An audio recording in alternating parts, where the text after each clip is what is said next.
লাইফে প্রায় সব স্টুডেন্টের এক অনেক বড় আতঙ্কের নাম হচ্ছে ইন্টিগ্রেশন। আমার নিজেরও মনে আছে আমি যখন ইন্টারমিডিয়েটে ছিলাম অনেক ইন্টিগ্রেশনের ম্যাথ দেখে হা করে তাকিয়ে থাকতাম, বুঝতেই পারতাম না যে কুল কিনারা আসলে কি হবে। আবার অনেকের মনে এখনো প্রশ্ন থেকে যাচ্ছে যে আসলে এই জটিল ইন্টিগ্রেশন শিখে আমার জীবনে কি হবে, আমি কি আদৌ এটার কোনো অ্যাপ্লিকেশন পাবো?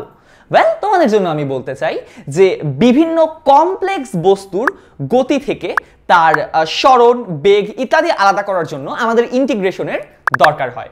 বাট ইন্টিগ্রেশনের সবচাইতে ভালো এবং তোমাদের জন্য সবচাইতে উপযোগী এক্সাম্পল হচ্ছে ক্ষেত্রফল নির্ণয় করা।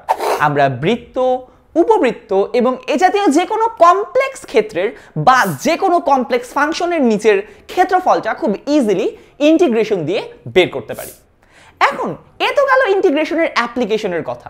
যখন আমি ইন্টিগ্রেশন পড়তে যাব তখন কিন্তু আবার অনেক ধরনের প্রবলেম হবে। আমি কিভাবে বুঝবো যে এখানে উপরে নিচে 2 দিয়ে গুণ করতে হবে? এই ফাংশনটার জন্য কেন x is equal to a sin theta ধরতে হবে? এই ফাংশনটা কেন এরকম?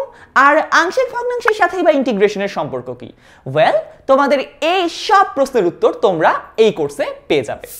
প্রায় 80টার বেশি থিওরি ভিডিও দিয়ে আমি প্রায় সব ধরনের টাইপ এই কোর্সে দেখিয়ে দেওয়ার চেষ্টা করেছি। সো আশা করা যাচ্ছে যে তোমাদের ইন্টিগ্রেশনের টাইপ ভিত্তিক ম্যাথগুলোতে কোনো সমস্যা হবে না।